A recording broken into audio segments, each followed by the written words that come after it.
Sometimes the deepest love comes without words, carried only in the quiet songs we hum when we think no one's listening. For 3 years now, widowed Eli Boone has started each Montana morning the same way, sweeping his cabin floor while humming old tunes his mama taught him. His faithful hound Sawyer lies by the fireplace, gray muzzle peaceful on his paws. It's a simple routine that keeps them both going since Martha passed. But Eli doesn't know something important. His old dog only sleeps deeply when Eli sings. On silent days, Sawyer paces restlessly, sensing trouble his master can't see. So when one October morning Eli wakes with his throat tight and no song in his heart, the dog's worried howling might be trying to tell him something. What does Sawyer know that Eli doesn't? Before we jump back in, tell us where you're tuning in from. And if this story touches you, make sure you're subscribed, because tomorrow I've saved something extra special for you. The cabin sat like a weathered prayer against the Montana sky, its pine logs darkened by decades of mountain storms and summer sun. Eli Boone had built it with his own hands 32 years ago, back when his hair was black as creekstone and his dreams were bigger than the valley that cradled them. Now pushing 60 with silver, threading through what remained of that dark hair, he moved through the familiar rooms with the deliberate pace of a man who had learned that hurrying only shortened the day. The hand-carved pine broom in his weathered hands had been his father's before him, crafted from a single piece of sugar pine during the winter of 1943. Old Heinrich Boone had whittled it smooth during the long evenings when the snow piled higher than the cabin windows, teaching his young son that a man's tools were extensions of his character. "Take care of them, and they'll take care of you," Heinrich had said, his German accent still thick after 30 years in America. The broom's handle bore the gentle polish of countless mornings, worn smooth by 3 generations of Boone hands. Each morning brought the same ritual. Eli would rise with the first gray light filtering through the east window, kindle the fire in the stone hearth he'd laid stone by stone, and set the coffee to brewing in the dented aluminum pot that had been Martha's grandmother's. While the cabin warmed and the coffee percolated, he would take up his father's broom and begin the day's first song. It was never the same tune twice. Sometimes it would be Shenandoah, the melody drifting low and mournful as he swept the dust from beneath the kitchen table. Other mornings brought Danny Boy or The Water is Wide, songs his mother had hummed while kneading bread in their old kitchen in Missoula. On days when his heart felt lighter, he might find himself humming "Oh, Susanna," or one of the old logging songs his grandfather had brought down from the timber camps. The music seemed to rise from somewhere deeper than memory, flowing out of him as natural as breathing. His voice, though roughened by years of mountain wind and the occasional cigar, still carried the clear baritone that had caught Martha's ear at the county dance 41 years ago. She used to tease him that he sang prettier than most women, though she said it with the kind of smile that made a man stand taller. Sawyer had joined their household 7 years back, a gift from Martha when the loneliness of the mountain winters had begun to weigh heavier on Eli's shoulders. The blue-tick hound puppy had been all ears and paws then, tumbling through the cabin like a small tornado. Martha had chosen him from a litter in town, claiming she could tell by the way the pup's ears perked up at the sound of Eli's voice that they were meant for each other. "He's got music in him," she had declared, watching the young dog's tail wag in perfect time to Eli's humming. Just like his daddy. Now, at 7 years old, Sawyer had grown into his ears and settled into the rhythms of mountain life. His coat bore the silver of middle age, particularly around his muzzle and the wise brown eyes that seemed to understand more than any dog had a right to. Each morning, as Eli began his sweeping and singing, Sawyer would pad to his favorite spot by the stone fireplace, circle 3 times in the ancient ritual of his kind, and settle onto the braided rug Martha had made from old wool sweaters. The dog's breathing would slow and deepen as Eli's voice filled the cabin, his body relaxing completely in a way that spoke of absolute trust and contentment. It was a peaceful sight that had become as much. a part of Eli's morning. Routine as the coffee and the broom. The faithful hound at rest while his master tended to.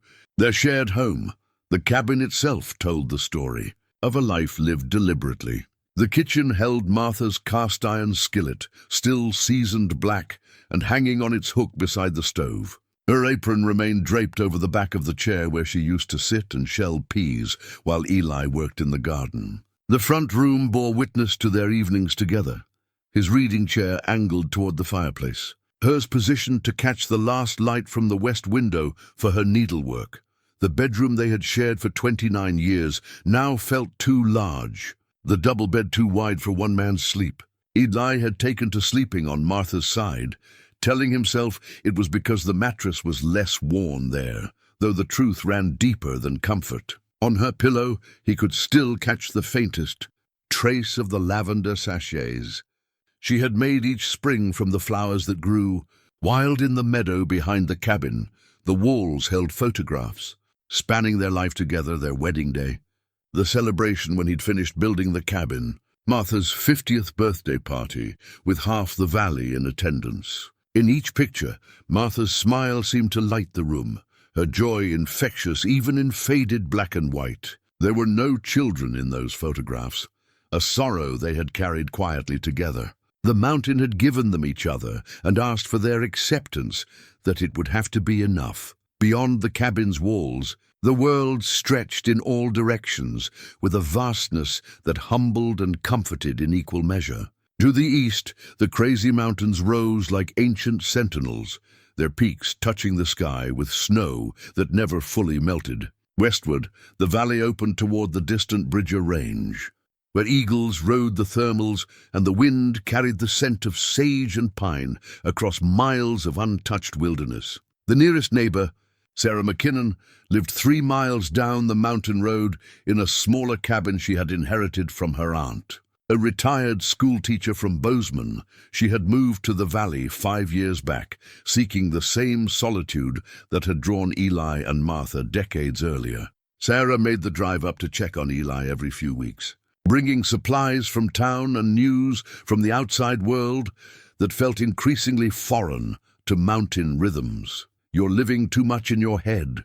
Eli Boone," she would tell him, settling into Martha's chair with a cup of coffee, while Sawyer begged shamelessly for the cookies she always brought. Martha wouldn't want you turning into a hermit on her account, but Eli found comfort in the routines that had served him well through 3 years of widowerhood. The morning sweep and song, the afternoon chores, the evening hours reading by firelight while Sawyer dozed at his feet. Simple rhythms that asked little and gave much, anchoring him to a life that still held meaning even in its diminished state. The seasons marked time on the mountain with a clarity that city dwellers never knew. Spring arrived with the return of the meadowlarks and the first brave wildflowers pushing through the melting snow. Summer brought long days of garden work and the satisfaction of split firewood stacked high against the coming cold. Autumn painted the aspen groves in gold and crimson, while winter wrapped the valley in a silence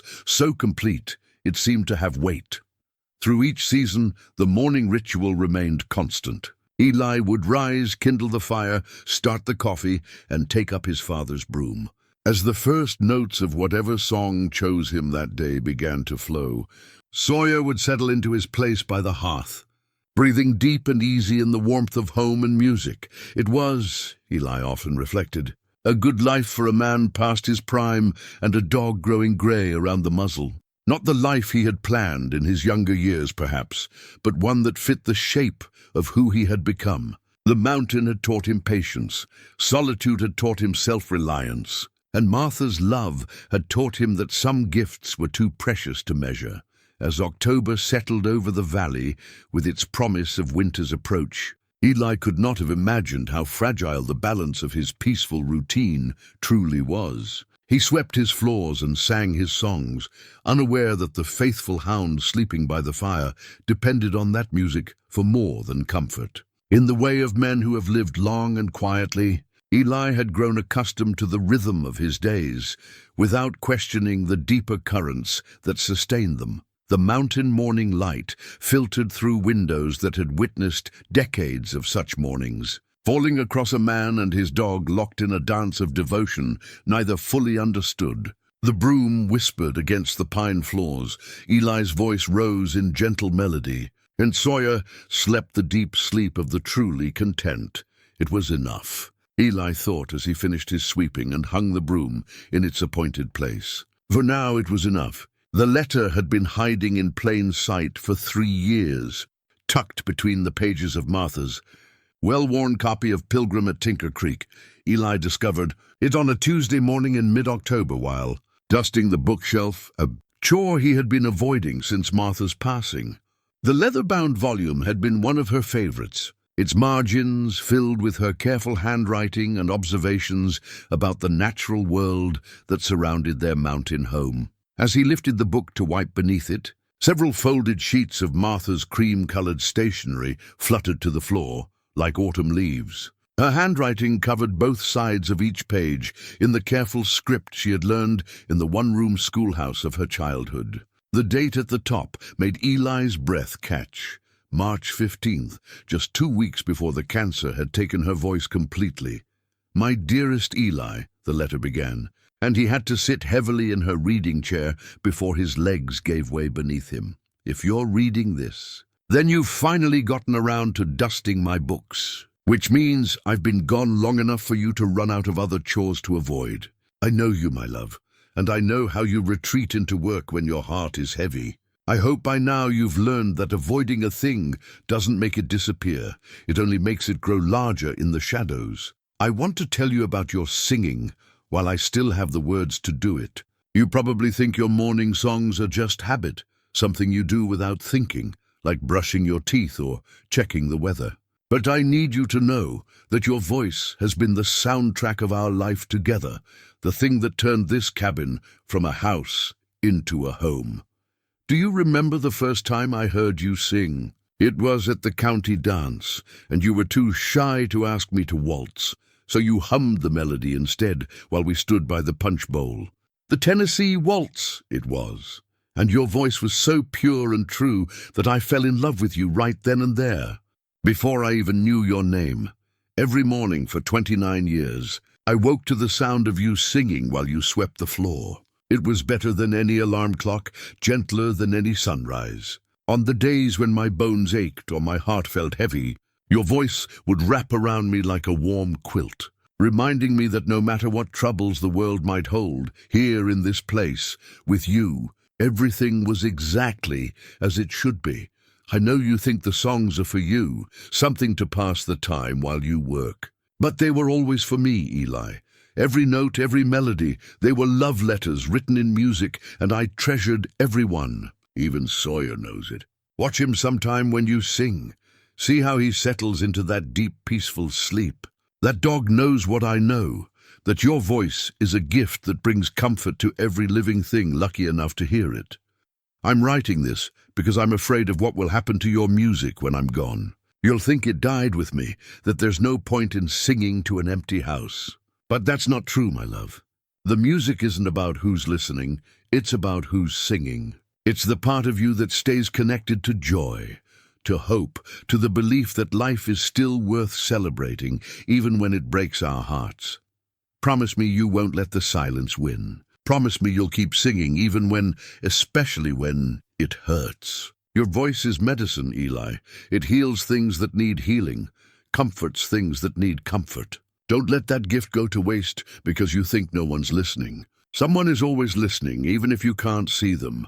Sawyer will need your songs. He's more sensitive than you know, more connected to the rhythms of your heart. And someday, when you're ready, there might be others who need that comfort too. The valley has gotten lonelier since we first came here.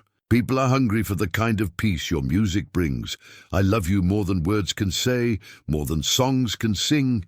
But if words fail and songs are all we have left, then sing, my darling. Sing for me, sing for Sawyer, sing for the mountains and the sky, and anyone who needs to remember that beauty still exists in this world. Take care of each other. Take care of the music. All my love, always and forever, Martha. Eli's hands trembled. as he read the final lines, the paper blurring through tears he hadn't allowed himself to shed in months. 3 years of careful emotional control crumbled in the space of a few minutes, leaving him raw and exposed in ways he had forgotten were possible. The letter slipped from his fingers as grief crashed over him in waves. Not the manageable daily ache he had learned to carry, but the crushing weight of fresh loss multiplied by years of suppressed sorrow. He wept for the conversations they would never have, for the mornings when he had sung without knowing she was listening, for the terrible silence that had settled over their cabin like dust over abandoned dreams. He wept for Sawyer, sleeping peacefully by the fire, unaware that his master's world had just shifted on its axis. Most of all, he wept for the songs that had died in his throat the day Martha drew her last breath, for the music that had been buried with her when he thought his voice no longer mattered.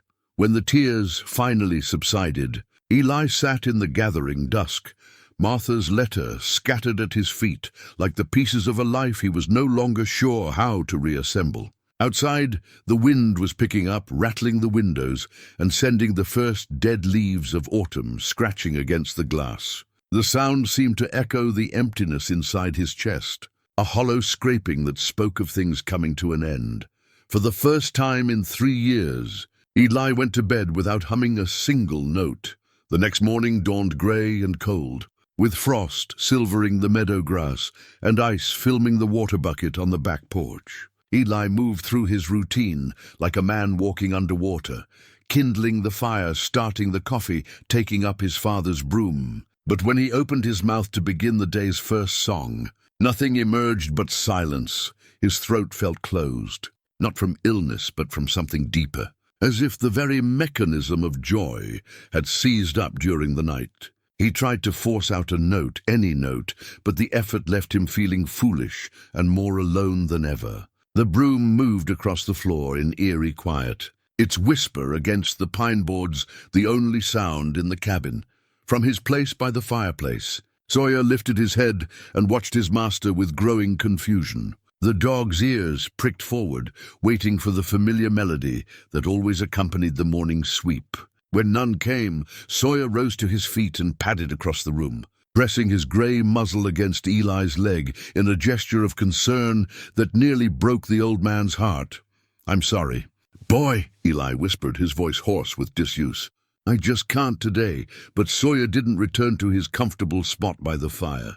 Instead, he began to pace, first to the door, then back to Eli, then to the window, his nails clicking against the floorboards in an anxious rhythm that filled the silence with its own kind of music. The dog's breathing quickened, and his tail remained low, tucked close to his body in a posture Eli had rarely seen from his usually confident companion. By midday, Sawyer's restlessness had escalated to whining, a high, worried sound that seemed to come from somewhere deep in his chest. He would not settle, would not eat, would not even accept the strips of jerky that usually sent him into ecstasies of gratitude.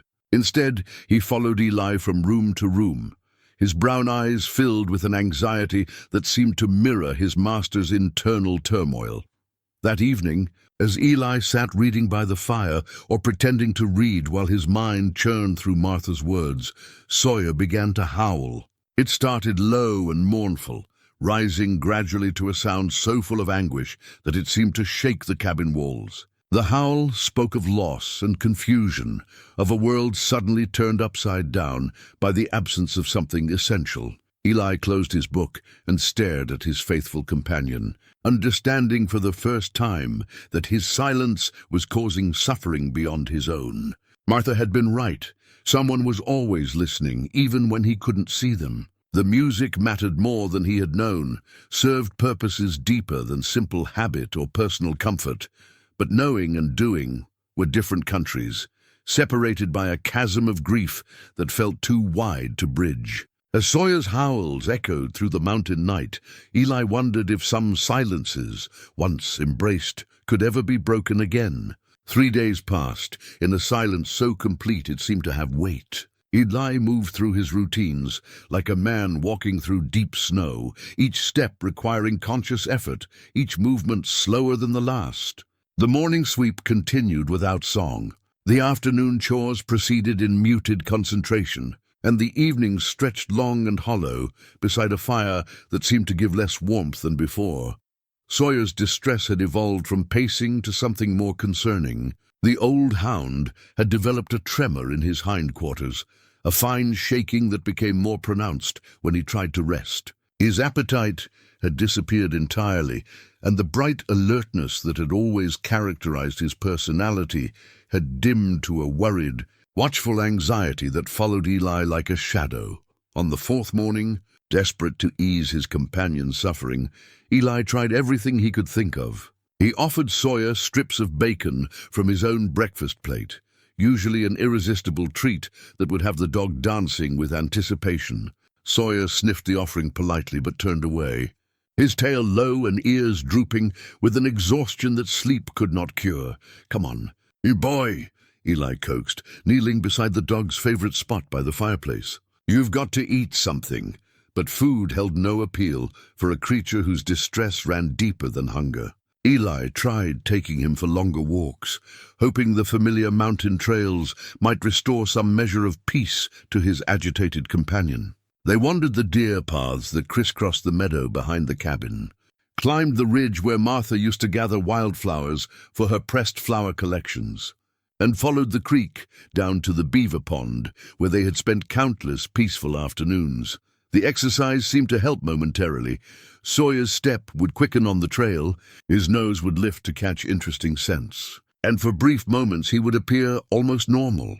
But as soon as they returned to the cabin, the anxiety would settle over him again, like a heavy blanket. He would position himself where he could watch Eli constantly, his brown eyes holding a question that his master couldn't understand, much less answer.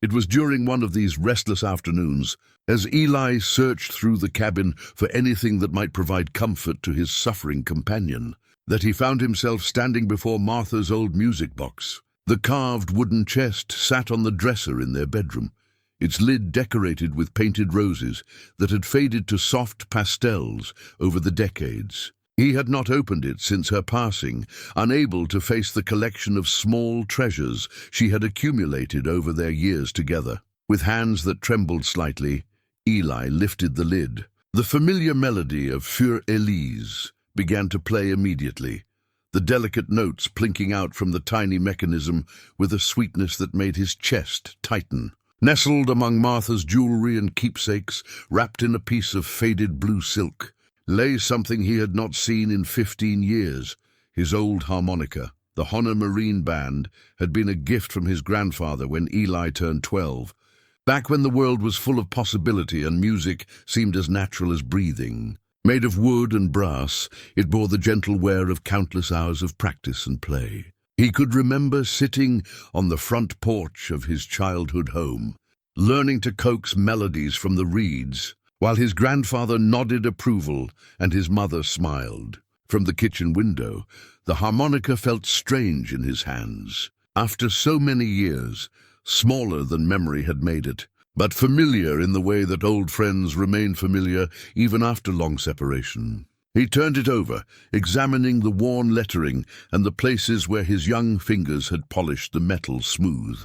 Why Martha had kept it he couldn't say. Perhaps she had known that someday he would need to remember the boy who had once believed that music could heal anything. That evening, as Sawyer lay beside the fireplace in his restless half-sleep, Eli sat in his reading chair and held the harmonica up to the lamplight. The instrument seemed to hold the weight of decades, all the songs he had played, all the music he had abandoned when the responsibilities of adulthood demanded more practical pursuits. He remembered how Martha had loved to hear him play in the early days of their marriage, how she would hum along while he provided the melody for their simple evening entertainments. She kept this for a reason.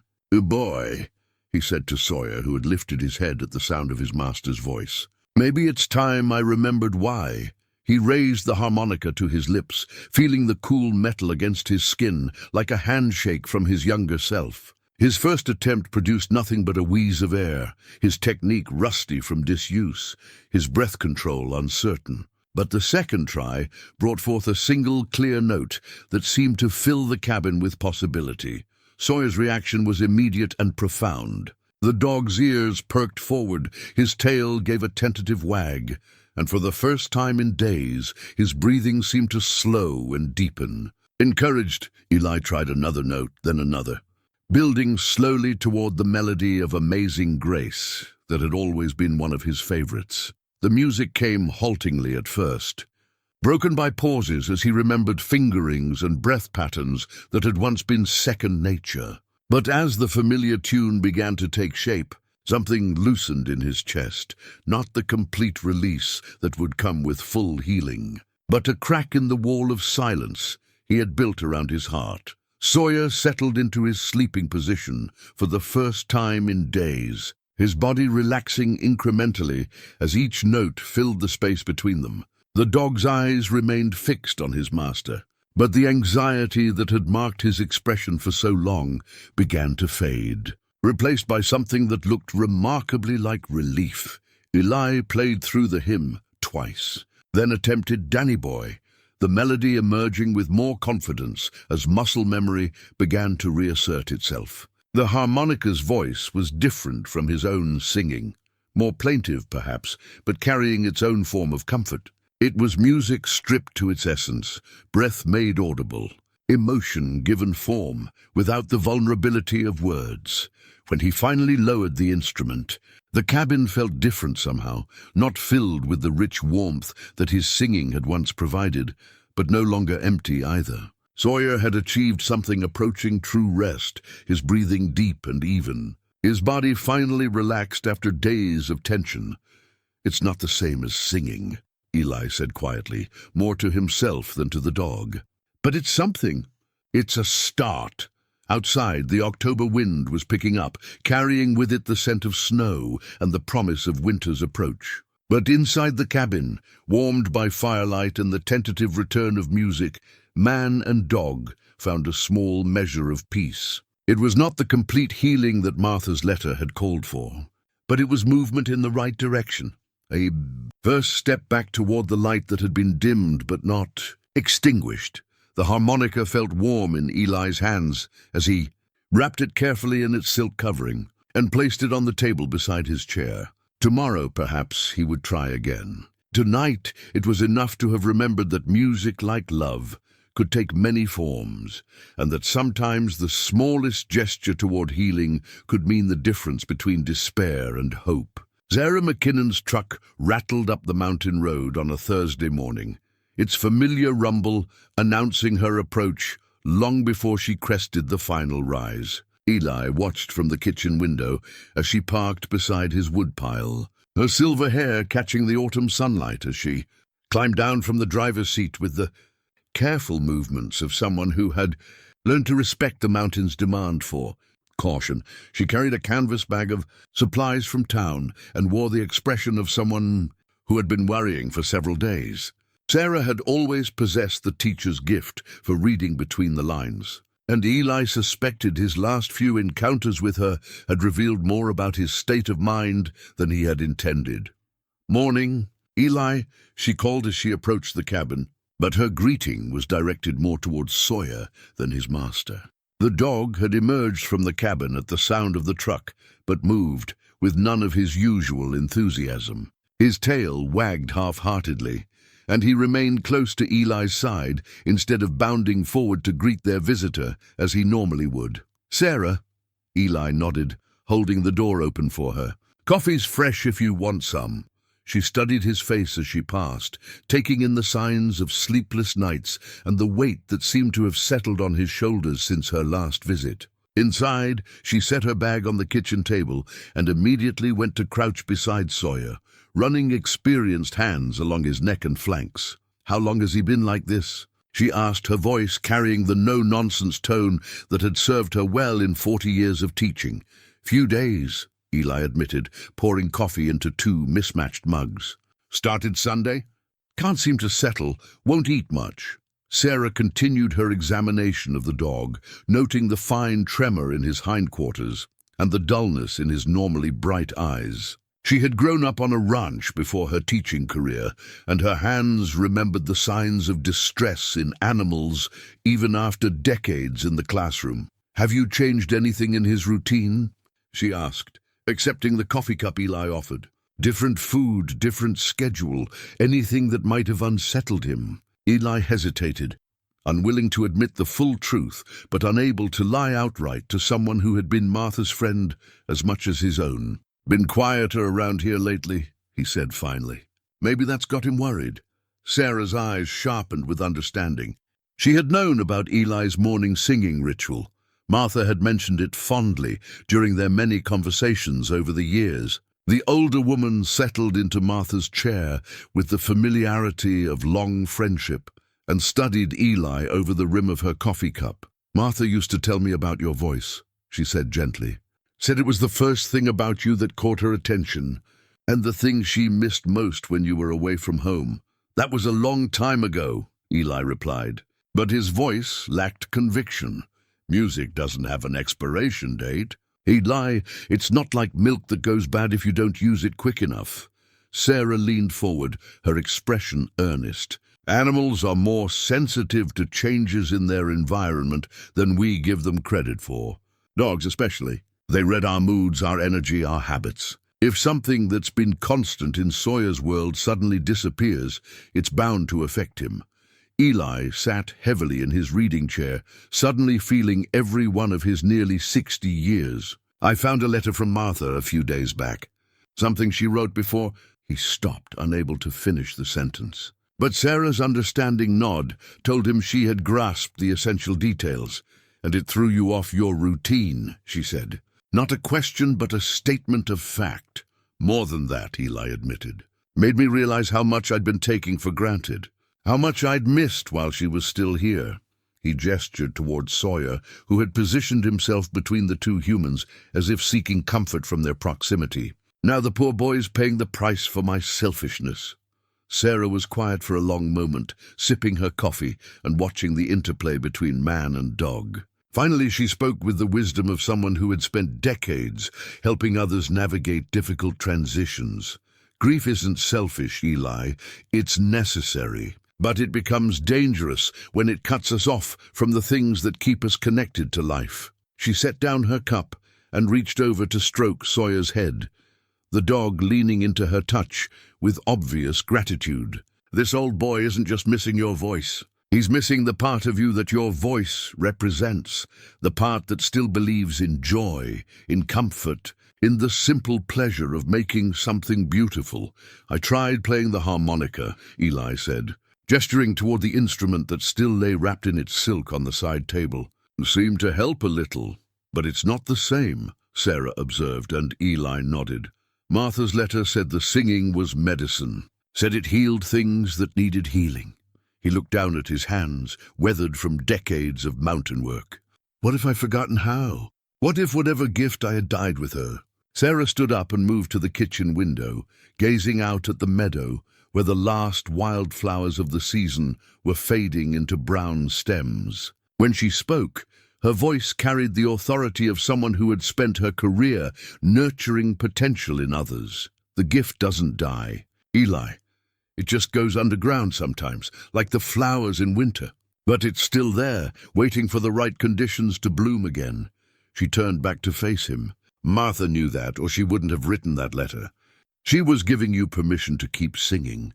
Not just for yourself, but for everyone who might need to hear it." Around Sawyer's neck, his leather collar had grown loose in recent days as his appetite had diminished. The collar itself was another gift from Martha, purchased during their last trip to town together. She had chosen the rich brown leather because it complemented his coat, but more importantly because it bore a small brass nameplate engraved with both Sawyer's name and their phone number, a practical gesture that spoke of her hope that he would have many years left to wander the mountain trails safely. Now the collar seemed too large, a visual reminder of how quickly things could change when the fundamental rhythms of life were disrupted. Sarah noticed it too, her expression growing more concerned as she observed the physical toll of Sawyer's distress. "You need to try singing again," she said firmly. Not for Martha, not even for yourself. For him. She knelt beside the dog again, lifting his chin so his tired eyes met hers. Animals don't carry grief the way we do. They live in the present moment, and right now, his present moment is missing something essential. That evening, after Sarah had departed with promises to return in a few days, Eli sat by the fire with his harmonica in one hand and uncertainty weighing heavy on his heart. Sawyer lay beside his chair, closer than usual, his breathing shallow, and his body still carrying that fine tremor of anxiety. "She's right, you know," Eli said quietly. "About the singing. About what you need," but knowing what was needed and finding the courage to provide it remained two different challenges entirely. The harmonica had been a start, but Sarah's words echoed Martha's letter. Some healing required more than instrumental music could provide. It required the vulnerability of the human voice, the courage to let emotion flow freely through song.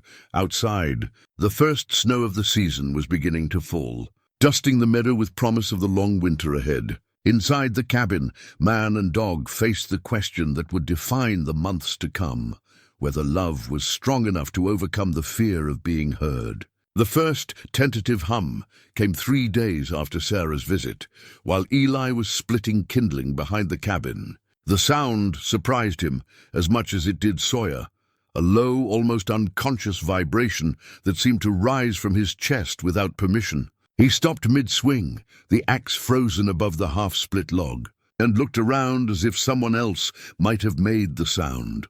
Sawyer had been lying in a patch of weak November sunlight, but at the first note, his head lifted with an alertness that had been absent for days. His tail gave a single hopeful wag before settling back to stillness, as if afraid that too much enthusiasm might chase the music away.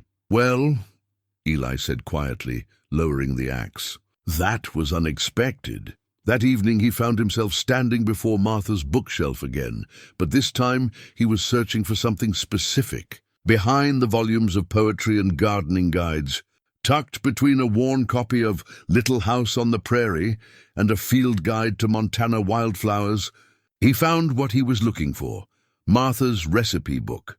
The leather-bound journal was stained with decades of kitchen use, its pages yellowed and soft from handling. Martha had kept it faithfully throughout their marriage, recording not just ingredients and cooking times, but notes about family visits, seasonal observations, and memories associated with particular dishes. Eli had always teased her about her detailed annotations, but now he understood they were more than cooking instructions. They were the chronicle of a life lived with attention to small joys. As he flipped through the familiar pages, something caught his eye that he had never noticed before. In the margins, beside her recipe for apple butter, Martha had written, in fading blue ink, "Eli sang Sweet Caroline while stirring, made the whole kitchen feel like dancing." Next to her instructions for Sunday pot roast, "Hummed in the sweet by and by all morning. The meat turned out perfect." But his voice was the real feast. Page after page revealed similar notations, a secret record of how music had woven itself through their daily life together. Beside her famous cornbread recipe, she had noted, "Eli's version of Shenandoah while mixing. Neighbors could probably hear him from the road, but who cares?" And next to her Christmas cookie instructions, "Silent Night in German, the way his grandfather taught him, made me cry every time but happy tears." The discovery hit Eli like a physical blow. All those years, while he had thought his singing was simply a private habit, Martha had been cataloguing each song as if they were precious gifts. She had seen his music not as background noise to their domestic routine, but as an essential ingredient in the recipe of their shared happiness.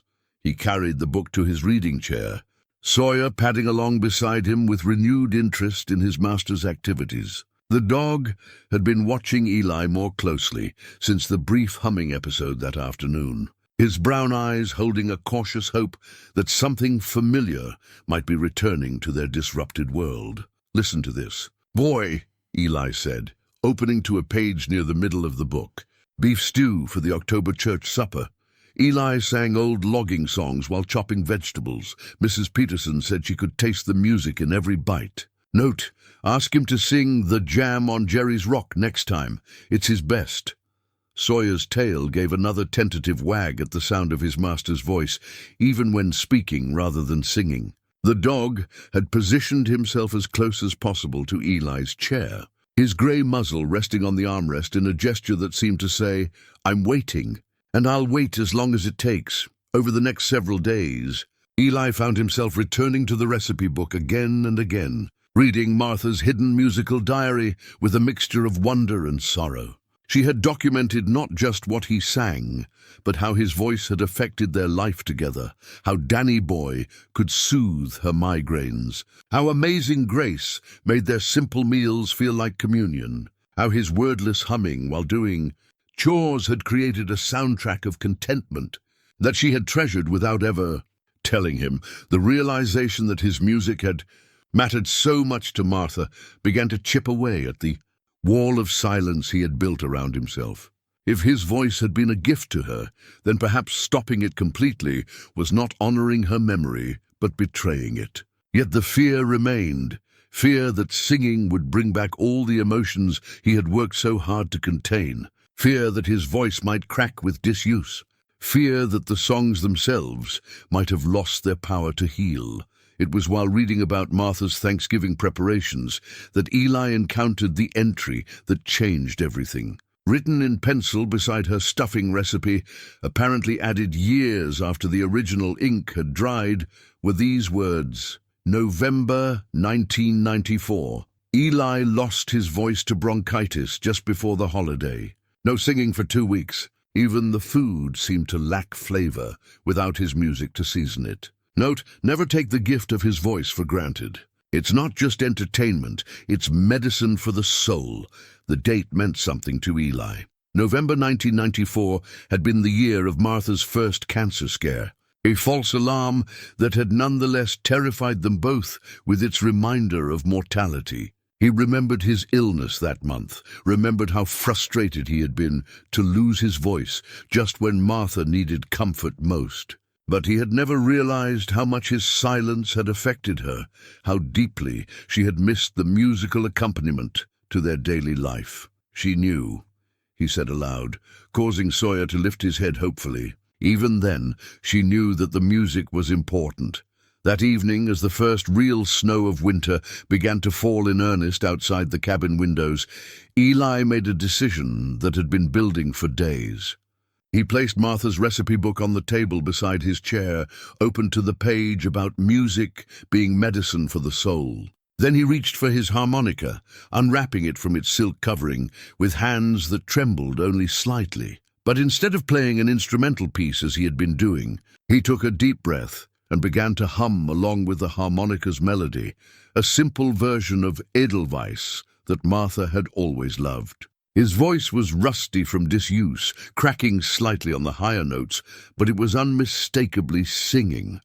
Sawyer's response was immediate and profound. The dog's entire body relaxed, as if someone had released a spring that had been wound too tight for too long. His breathing deepened, his tail wagged with something approaching joy, and for the first time in over a week, he settled into the deep, peaceful sleep that had once been his evening routine. The combination of harmonica and voice created a richer sound than either alone, a harmony between breath and melody that filled the cabin with warmth. As Eli played and sang, he could almost hear Martha's voice joining in, could almost see her smile of approval from her reading chair. It was not a complete healing. The grief remained. The loss was still profound, but it was movement in the right direction. Music was returning to the cabin on the mountain, tentatively but surely, like a spring flower pushing through the last snow of winter.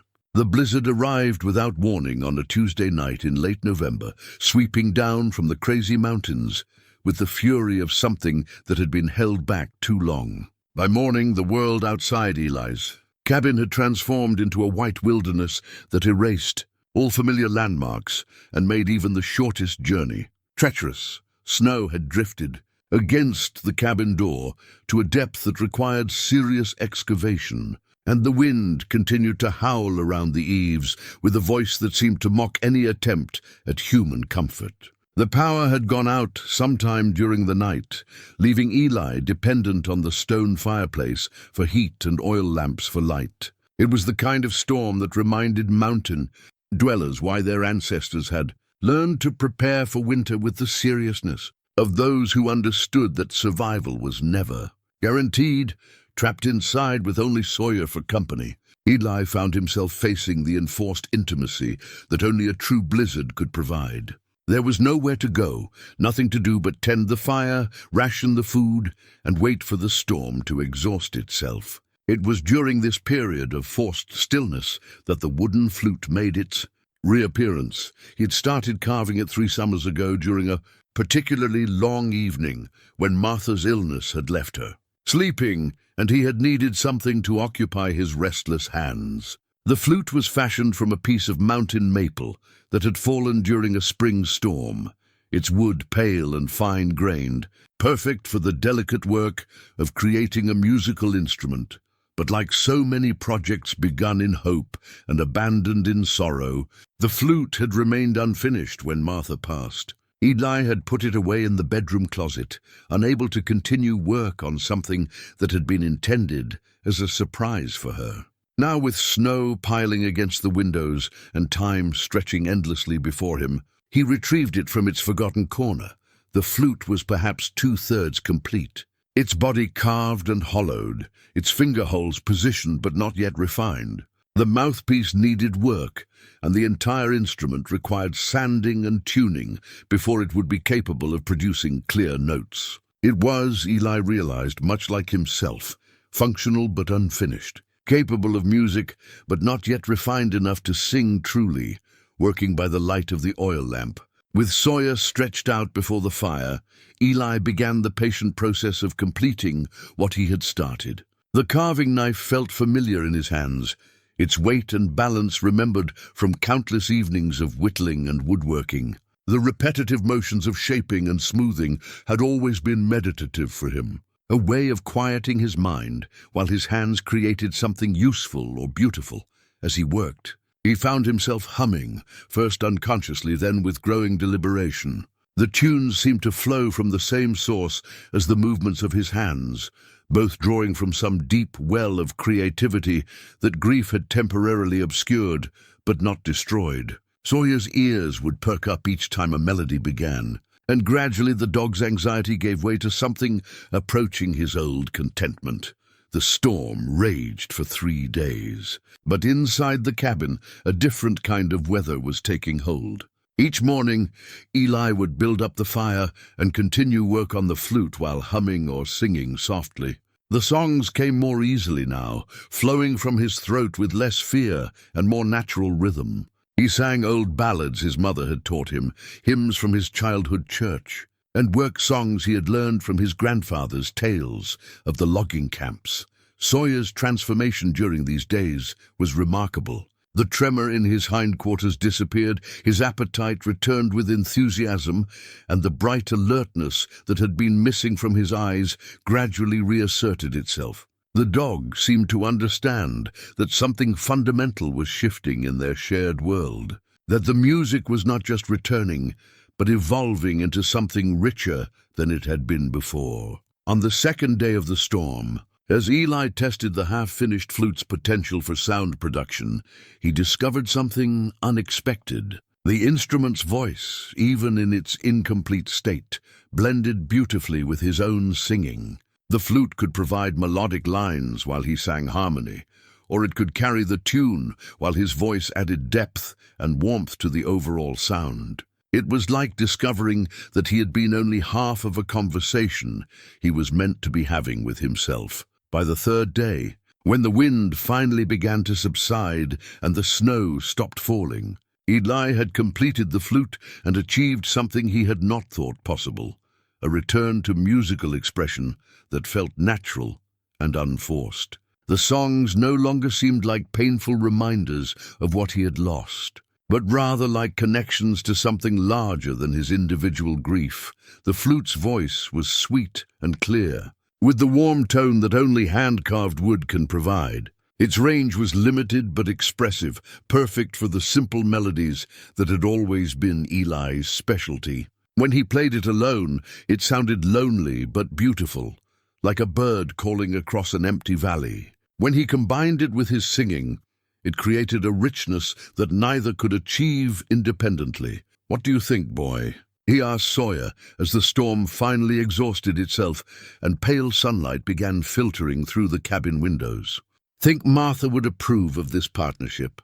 Sawyer's response was to stretch luxuriously before the fire and settle into the kind of deep, peaceful sleep that had been absent from their lives for too many weeks. The dog's contentment seemed to answer Eli's question more eloquently than words could have managed. That evening, as Eli sat by the fireplace with the finished flute in his hands, he realized that the 3 days of enforced isolation had accomplished something that weeks of conscious effort had failed to achieve. The music had returned not through struggle or determination, but through the simple act of creating something beautiful while allowing his natural voice to emerge without judgment or fear. Outside, the world remained buried under feet of snow, but inside the cabin, the silence that had dominated their lives for so many weeks had been replaced by something far more precious, the sound of healing taking root. The flute represented more than just a completed project. It was evidence that he still possessed the ability to create, to bring something new and meaningful into existence, even in the depths of winter and grief. As he prepared for bed that night, Eli found himself humming Silent Night while banking the fire, not because it was Christmas season, though it nearly was, but because the song seemed to capture the peaceful transformation that had settled over their small world. Sawyer dozed contentedly on his rug, his breathing deep and regular, his body finally free of the tension that had marked his demeanor for so many anxious days. The mountain winter stretched ahead of them, long and demanding as always, but no longer empty of music.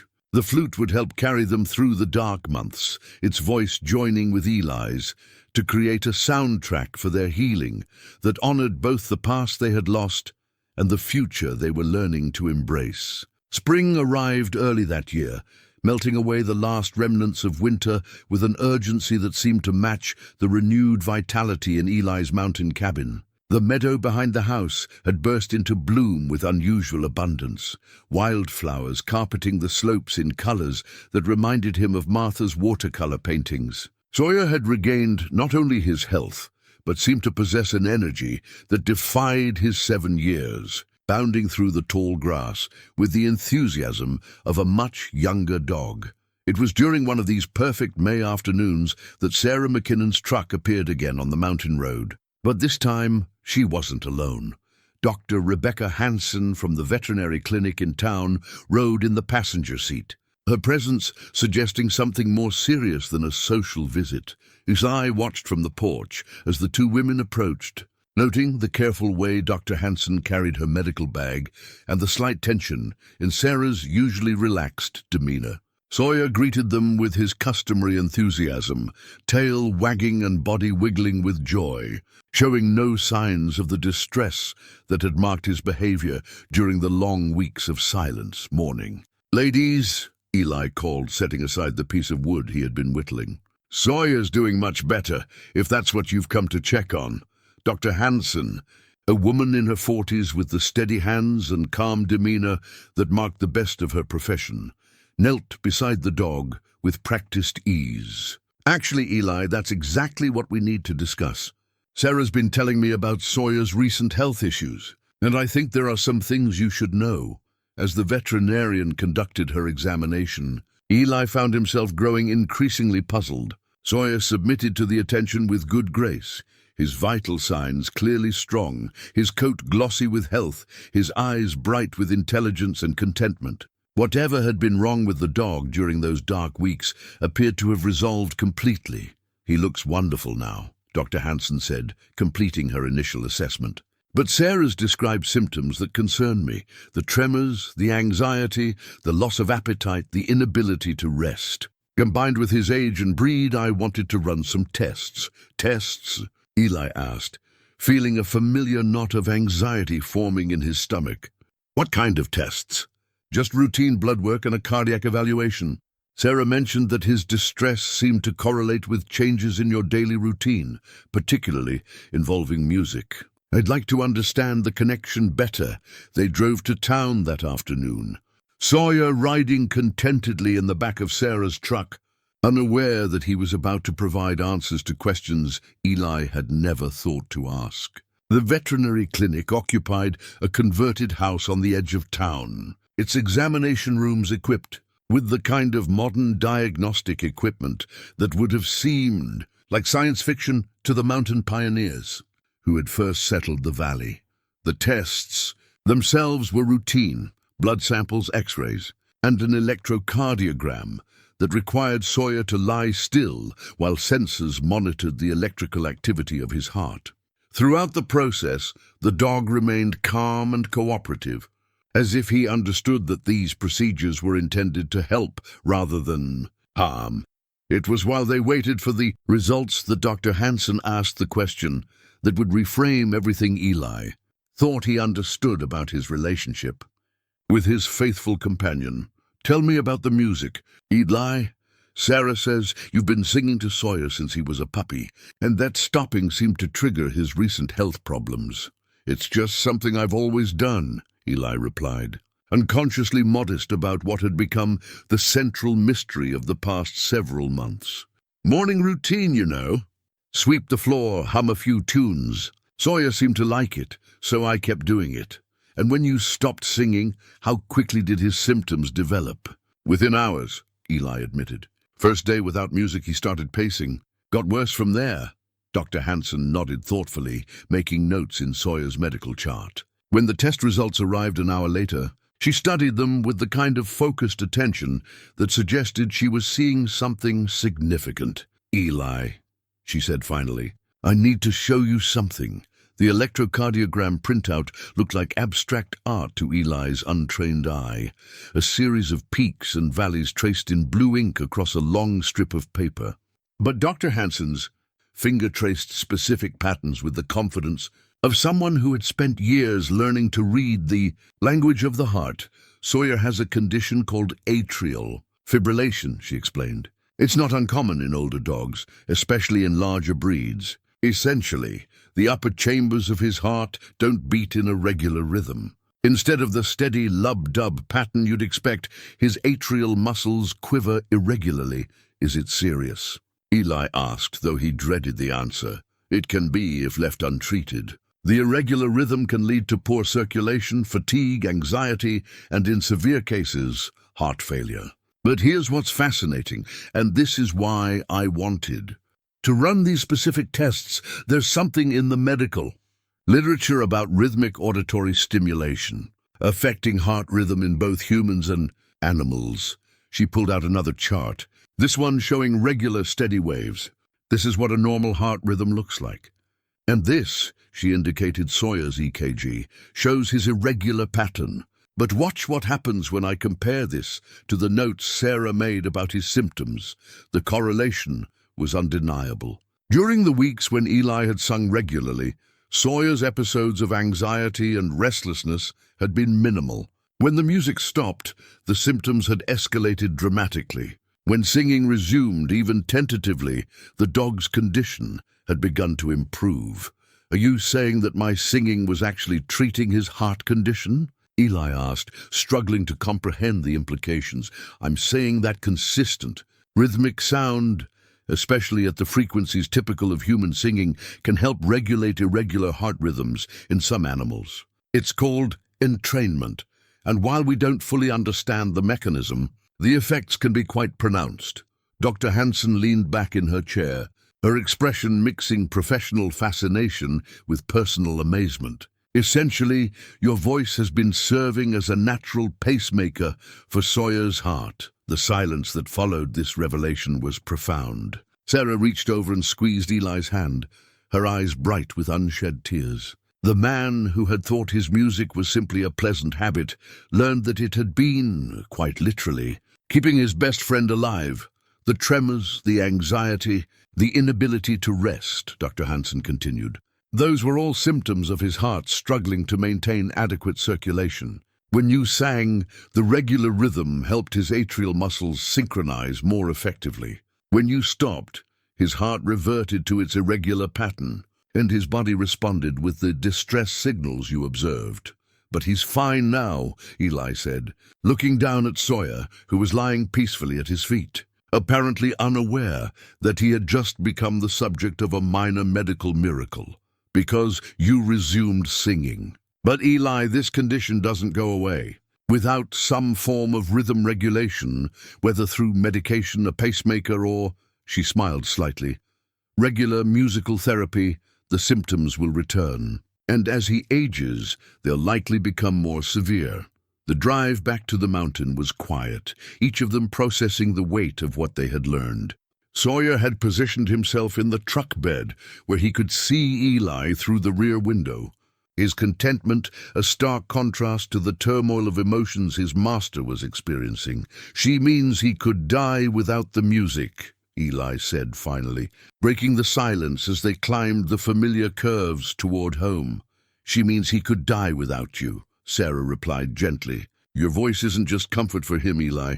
It's medicine. It's what keeps his heart beating steadily." That evening, as Eli sat by the fireplace with his flute in one hand and the weight of new responsibility settling on his shoulders, he understood that everything had changed. The music he had resumed for emotional healing had revealed itself to be a matter of life and death. Martha's words in her letter about his voice being medicine that healed things needing healing had been more literally true than either of them could have imagined. Sawyer lay in his accustomed place by the fire, breathing easily, his heart maintained in its proper rhythm by the simple songs that now carried the weight of survival itself. The gift Eli had thought was meant for human comfort had become the thread that bound his faithful companion to life. The music would continue, not just because it brought joy or honored memory, but because silence in their case was no longer an option. Love had taken the form of song, and song had become the difference between life and death. The knowledge that his voice was literally keeping Sawyer alive transformed every aspect of Eli's daily routine. What had once been casual morning humming became a deliberate medical necessity, each song carefully chosen and consistently delivered. He found himself setting internal alarms, creating a schedule that would ensure Sawyer received regular doses of the rhythmic sound that regulated his heart. But beyond the immediate concern for his companion's health, Dr. Hanson's revelation had awakened something deeper in Eli, a growing awareness that his musical gift might serve purposes larger than he had ever imagined. If his voice could heal Sawyer's irregular heartbeat, what other kinds of healing might it accomplish? It was during this period of intense reflection that Sarah brought news that would challenge Eli to expand his understanding of service beyond the walls of his mountain cabin. "The valley's hurting. Eli," she said during one of her weekly visits in early June. She had taken to coming more regularly since learning about Sawyer's condition, partly to check on the dog's health, but mostly to ensure that Eli understood the weight of his new responsibility.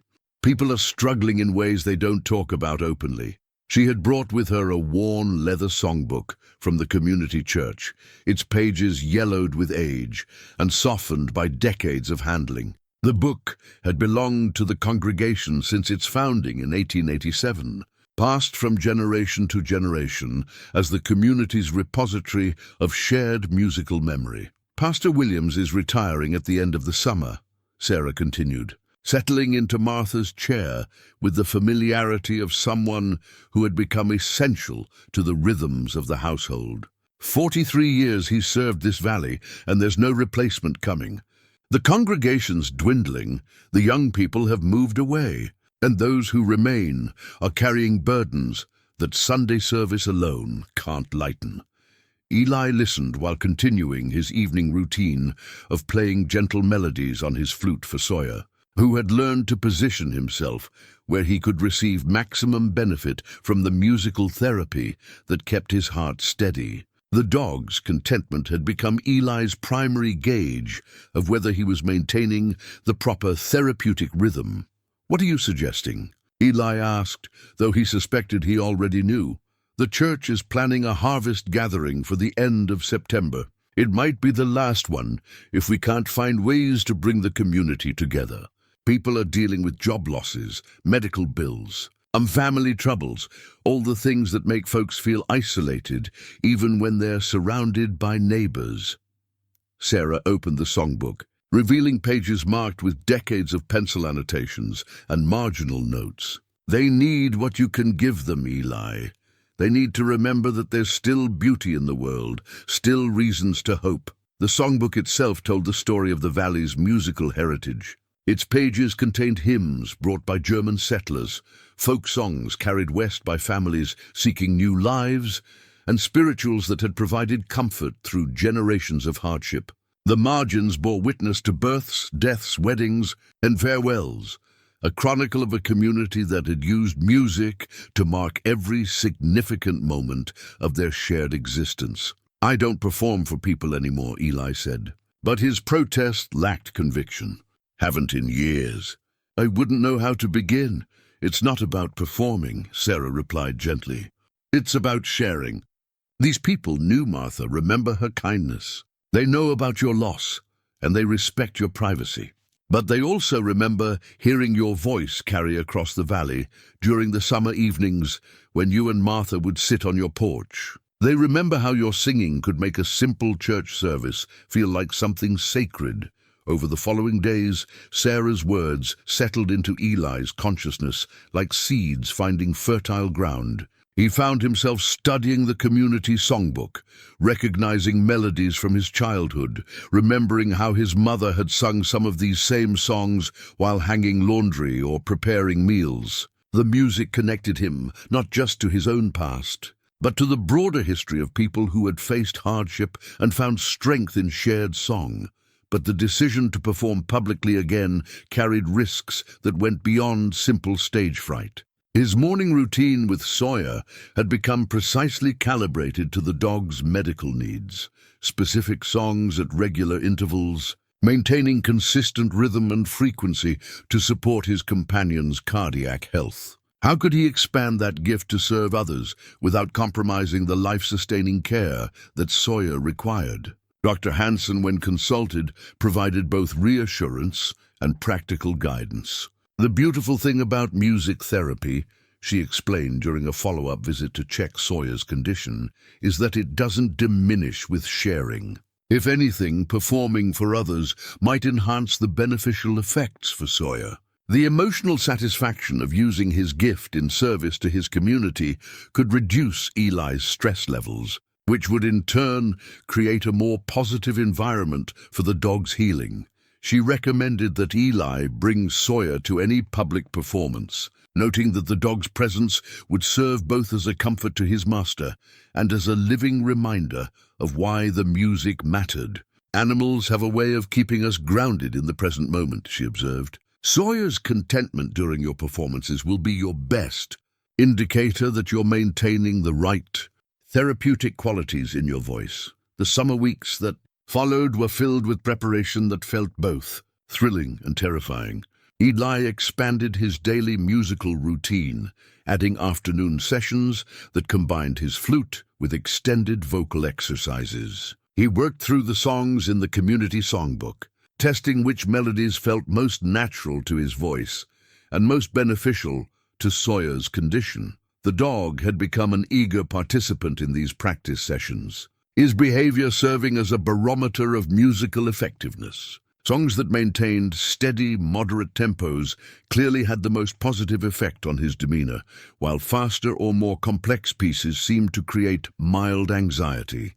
Eli learned to read these subtle signals, gradually developing a repertoire that balanced artistic satisfaction with medical necessity. As word spread through the valley that Eli might be willing to share his music at the harvest gathering, visitors began appearing at his cabin with increasing frequency. Old neighbors brought casseroles and news, church members stopped by with tentative invitations and gentle encouragement. Each visitor carried stories of personal struggles, lost jobs, failed crops, family illnesses, the 100 small tragedies that can accumulate like stones in the heart, but they also brought memories of better times, stories of how music had helped the community weather previous difficulties. They remembered barn raisings that had been made bearable by work songs, funeral services that had been transformed by hymns of comfort, wedding celebrations that had been elevated by melodies of joy. The music had always been there, they reminded him, woven into the fabric of their shared existence, like a thread that connected past to present. Martha's presence seemed especially strong during these summer evenings of preparation. Her recipe book remained open on the side table, her musical annotations serving as both inspiration and guidance. Eli could imagine her delight at seeing their cabin filled with visitors again, could picture her smile of approval as he worked to expand his gift beyond their private domestic sphere. The harvest gathering was scheduled for the last Saturday in September, timed to coincide with the peak of autumn colors and the completion of the season's final crops. The church committee had planned the event as both celebration and farewell, a chance to honor Pastor Williams's long service while acknowledging that the future of their small congregation remained uncertain. As the date approached, Eli found himself experiencing a complex mixture of anticipation and anxiety. The stakes felt enormous, not just for his own return to public performance, but for Sawyer's ongoing health and for a community that needed to remember its capacity for joy. The music would have to serve multiple purposes, keeping his companion's heart beating steadily, honoring Martha's memory, and providing comfort to neighbors who were struggling with their own forms of loss. But perhaps most challenging of all, Eli would have to find the courage to be vulnerable in front of others again, to let his voice carry emotions that had been private for so long, to trust that the gift Martha had recognized and Dr. Hansen had validated could indeed serve as medicine for more than one wounded heart. The community songbook lay open on his reading table, its pages marked with the selections he had chosen for the gathering. Beside it, his great-grandfather's fiddle waited in its case, retrieved from storage after decades of silence. Tomorrow, he would begin the final preparations for a performance that would test whether love, expressed through music, could indeed heal not just one faithful dog, but an entire community that had forgotten how to sing together. Sawyer dozed peacefully by the fireplace, his steady breathing a reminder that some forms of healing could not be postponed or avoided. The music would continue, as it always had, but now it would reach beyond the walls of their cabin to touch lives that needed the medicine only a human voice could provide. The morning of the harvest gathering dawned crisp and clear, with autumn painting the valley in shades of gold and crimson that seemed to glow from within. Eli had risen before dawn, not from anxiety, but from the familiar rhythm of mountain mornings that had structured his life for 30 years. As he performed his usual routine, kindling the fire, starting the coffee, taking up his father's broom, his voice carried the steady cadence of "Morning has broken," its melody drifting through the cabin like a gentle blessing. Sawyer had positioned himself in his accustomed spot by the fireplace, but his attention remained focused on his master with an intensity that suggested the dog understood this day would be different from their usual quiet routine. The faithful hound's breathing was steady and deep, his heart maintained in its proper rhythm by the therapeutic music that had become as essential to his survival as food and water. In the bedroom closet, wrapped carefully in the wool blanket that had belonged to his great-grandfather, lay the fiddle that would complete Eli's musical arsenal for the day's performance. He had retrieved it 3 days earlier, spending long hours reacquainting himself with its voice and testing its harmony with both his singing and Sawyer's medical needs. The instrument was a work of art in its own right, crafted in 1892 by a German immigrant who had settled in the Bitterroot Valley and built instruments that sang with the clarity of mountain streams. The fiddle's case bore the scratches and wear of decades of use, but the instrument itself had been maintained with religious devotion by 3 generations of Boone men. Its maple back gleamed with the patina that only age and loving care could provide, while its spruce top bore the subtle wear patterns left by countless hours of playing. Most importantly for this day's purposes, its voice blended perfectly with Eli's singing, creating harmonies that seemed to settle Sawyer into states of profound peace. As the morning progressed, visitors began arriving to help transport equipment and provide moral support for Eli's return to public performance. Sarah came first, her truck loaded with folding chairs and her expression mixing excitement with protective concern for her friend's well-being. Dr. Hansen arrived shortly after, ostensibly to check on Sawyer's condition, but clearly also curious to observe the therapeutic effects of extended musical performance on both dog and master. "How are you feeling?" Dr. Hansen asked, kneeling beside Sawyer to conduct a quick assessment of his vital signs. The dog submitted to the examination with good grace, his tail wagging gently and his breathing remaining steady and regular. "Nervous," Eli admitted, securing the fiddle case in the back of Sarah's truck. "It's been a long time since I've played for anyone other than Sawyer in the mountains." "Remember that you're not performing for entertainment," Sarah said gently. "You're sharing something that people need. There's a difference." The drive to the church took them down mountain roads that Eli had traveled countless times, but today the familiar landscape seemed charged with possibility and risk in equal measure. Sawyer rode in the truck bed, his grey muzzle lifted to catch the autumn wind, apparently untroubled by the departure from routine that had his master's hands trembling slightly on the fiddle case. The old stone church sat in a meadow at the heart of the valley, its simple architecture designed more for acoustic beauty than visual grandeur. Built in 1889 by the same community that had created the songbook Eli carried, the building had witnessed generations of celebrations, sorrows, and the quiet moments of faith that sustained mountain people through long winters and uncertain times. Cars and trucks were already gathering in the gravel parking area, their occupants unloading covered dishes and folding tables for the communal meal that would follow the musical portion of the gathering. Eli recognized most of the faces, neighbors he had known for decades, church members who had supported Martha during her illness, young families who were struggling to build lives in an economy that offered few opportunities for those who chose to remain in rural communities. As he carried his fiddle case toward the church steps, Eli was struck by how many people had come, despite the uncertain weather and the competing demands of harvest season. The community had turned out not just for entertainment, but for something deeper, a shared recognition that they needed what he had to offer, needed to remember their capacity for collective joy and mutual support. Inside the church, afternoon light filtered through simple stained glass windows, casting colored patterns across wooden pews that had been polished smooth by decades of use. The acoustic properties that had made this building legendary among regional musicians were immediately apparent. Every footstep, every whispered conversation carried with crystal clarity, promising that his voice and fiddle would reach every corner without strain.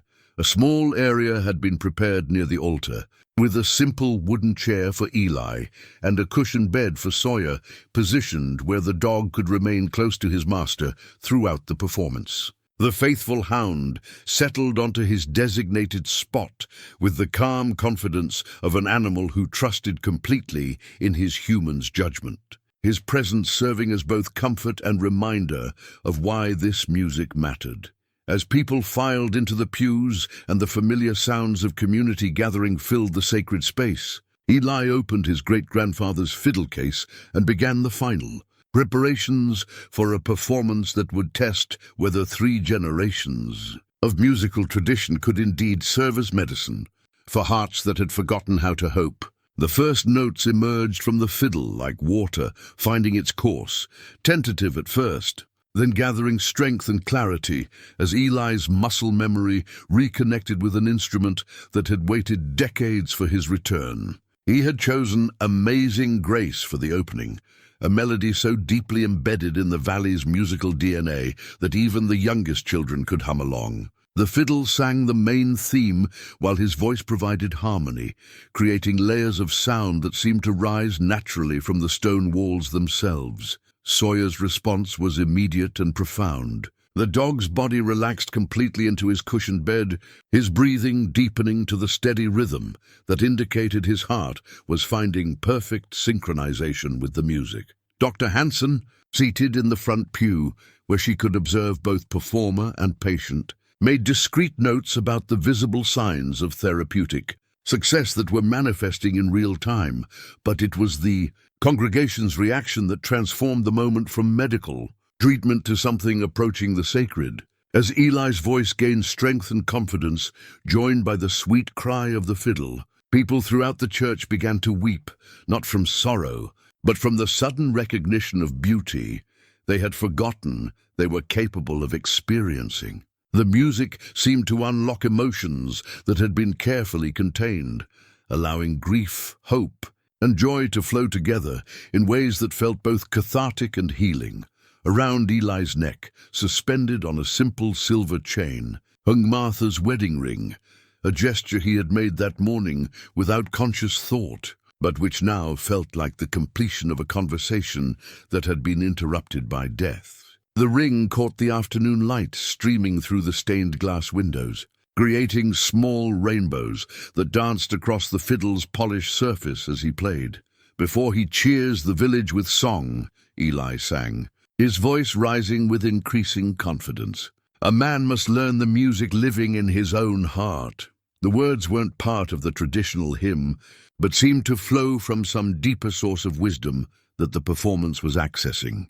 Around him, the congregation leaned forward, hungry for every note, every word that might provide comfort for struggles they had carried alone for too long. As the first song concluded, Eli transitioned seamlessly into "The Water is Wide," a ballad his mother had sung during the hardest years of his childhood when his father was away working the timber camps. The fiddle provided a haunting counterpoint to his voice, weaving melodic lines that seemed to capture the longing and resilience of people who had chosen to make their lives in difficult places. From the middle pews, an elderly woman's voice joined his, Mrs. Henderson, who had lost her husband the previous winter and had not been seen at social gatherings since the funeral. Her voice was fragile but true, carrying harmony that strengthened Eli's melody and encouraged others to add their own voices to the growing chorus.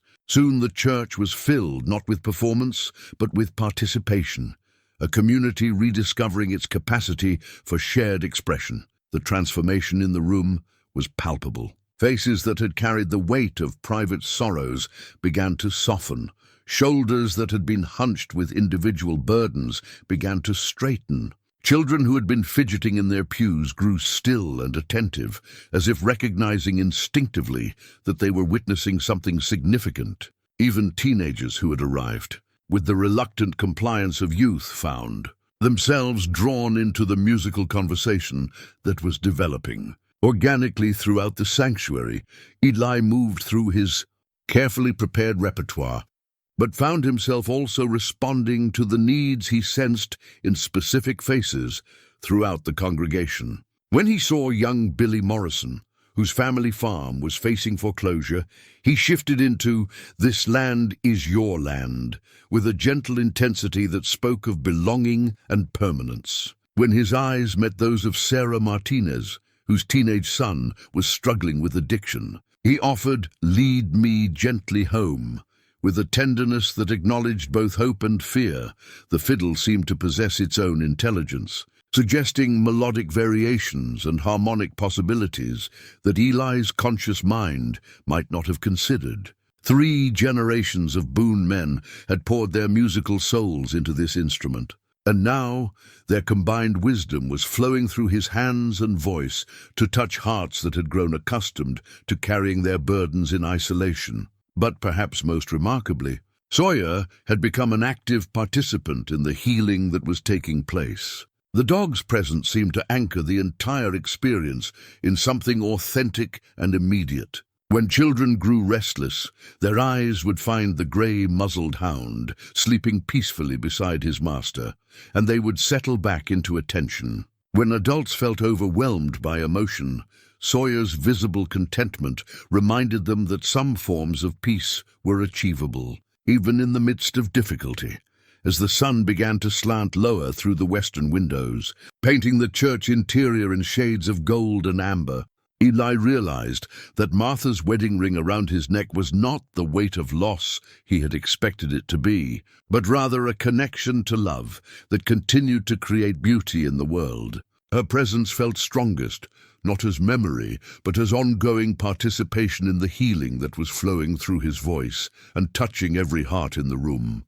The music continued, building toward revelations that would reshape not just Eli's understanding of his gift, but the entire community's sense of what was possible when people chose to share their deepest truths with one another. The harvest moon rose full and bright 3 months after the church gathering, casting silver light across the meadow where Eli had scattered Martha's cremated remains 5 years earlier.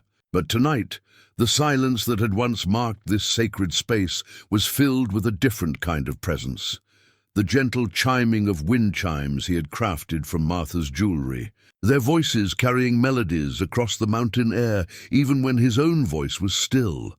The chimes hung from the oak tree that shaded Martha's favorite reading spot, each piece carefully shaped and tuned to create harmonies that honored her memory while contributing to the ongoing soundtrack of their mountain home. Her silver bracelet provided the highest notes, clear and bright as morning birdsong. Her copper earrings added warmth in the middle register, while her grandmother's brass locket supplied the deep, resonant tones that grounded the entire composition. The wind chimes represented the completion of a journey that had begun with silence and led to understanding. That love could take many forms, including music that continued even when the musician was at rest. Inside the cabin, Sawyer slept the deep sleep of perfect health beside the fireplace, his breathing steady and strong, his heart beating in the regular rhythm that Eli's daily songs had taught it to maintain.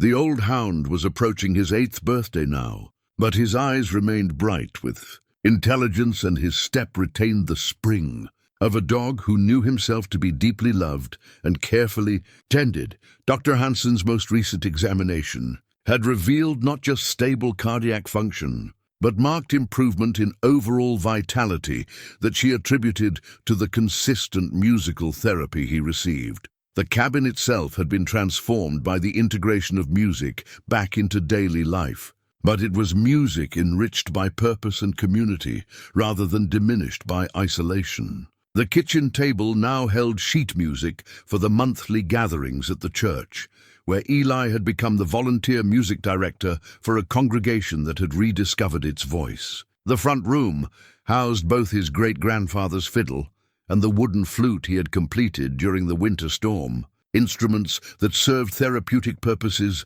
as much as artistic ones. But perhaps the most significant change was the addition of a guest room that had been created from Martha's former sewing space. Word of the healing that had taken place at the harvest gathering had spread beyond the valley, bringing visitors who sought the kind of comfort that only authentic human connection could provide. Some came for musical instruction, others for the simple peace that seemed to inhabit the mountain cabin. All left with the understanding that healing was possible, even after the deepest losses. Sarah McKinnon had become a regular fixture in their routine. Her weekly visits, now including planning sessions for the community events that had begun to flourish since the September gathering. The church congregation had grown by a third, drawing not only long-time residents, but newcomers who were attracted by the promise of a place where music and faith combined to create genuine sanctuary. She had taken to bringing her own guitar to accompany Eli during the evening practice sessions, their voices blending in harmonies that would have made Martha smile with recognition. The seasonal rhythms that had always structured mountain life now included musical markers that connected the community across the distances that geography imposed. Spring brought Easter services where Eli's voice lifted "Christ the Lord is risen today" to heights that made the stone church seem to expand beyond its physical boundaries. Summer evenings featured porch concerts where neighbors gathered to share songs and stories while their children played in the meadow grass. Autumn meant harvest celebrations that had become regional gatherings, drawing people from surrounding valleys who had heard about the man whose voice could heal both hearts and cardiac arrhythmias. Winter remained the most challenging season, but it was no longer marked by the profound isolation that had characterized the years immediately following Martha's death. The musical routines that sustained Sawyer's health had expanded to include recordings that Eli made for community members who were housebound by age or illness. These simple cassette tapes, featuring familiar hymns and folk songs, provided not just entertainment, but a form of medical intervention that Dr. Hansen had begun prescribing for patients with anxiety, depression, and various stress-related conditions. The morning ritual that had started everything continued unchanged in its essential elements. Eli still rose with the first light, kindled the fire, started the coffee, and took up his father's hand-carved broom. But now his songs carried the weight of deeper understanding about their purpose and power. As he swept the cabin floor and filled the space with melody, he was no longer simply maintaining a habit or processing grief. He was performing a medical intervention that kept his beloved companion alive while honoring the memory of a woman whose love had been wise enough to recognize the healing potential in his voice.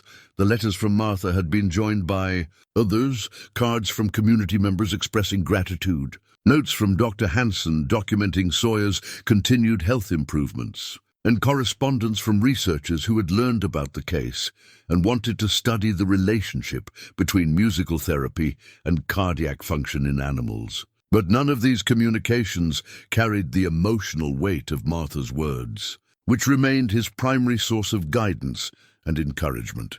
As autumn deepened toward winter and the anniversary of discovering Martha's letter approached, Eli found himself reflecting on the journey that had led from silence to song, from isolation to community, from the brink of losing Sawyer to the recognition that their bond represented something larger than individual friendship. The music had become a bridge connecting past to present, grief to healing, individual need to community service.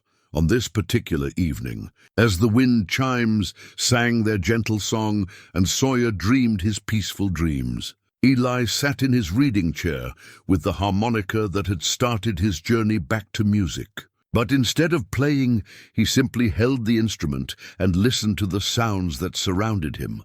The whisper of wind through pine branches, the distant call of an owl, the barely audible melody of Martha's jewelry transformed into music that would continue long after human voices had fallen silent. Sometimes the deepest love comes without words, he reflected, remembering the opening lines of the story that had brought them to this place of healing. But sometimes love finds its truest expression in the songs we share, when we finally understand that someone is always listening. Someone always needs the medicine that only a human heart can provide through the simple gift of making music in a world that has forgotten how to sing.